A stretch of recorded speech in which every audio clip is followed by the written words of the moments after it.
దేవుని స్తోత్రం.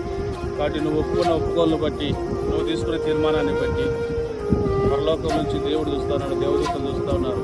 పంచభూతాల సాక్ష్యం, నేను సాక్ష్యం దేవుని చిత్త ప్రకారంగా లేఖనాలలో రాయబడినట్టుగా బైబిల్ గ్రంథంలో నమ్మి బాప్తిసం పొందిన వాడు రక్షణ పొందుతాడు, నమ్మని వానికైతే శిక్ష విధింపబడతాడు. నమ్మి ఇప్పుడు బాప్తిసం పొందిన వాడు నేను రక్షణ ఇస్తాడు. దేవుడు ఈ రక్షణ పొందుకొని సంతోషంగా జీవించు.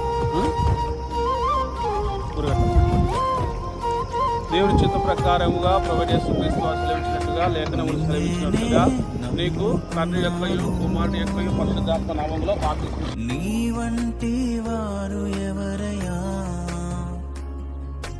నిన్నే నమ్ముకున్నాను.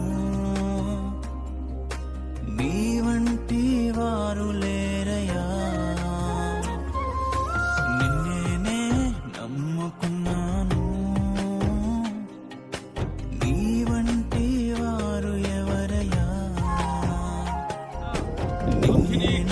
తన ఆత్మీయతకు పరిశుద్ధతలో దేవకుమారుడు ఎదుగునట్లుగా సహాయించి అద్భుతం చేయి.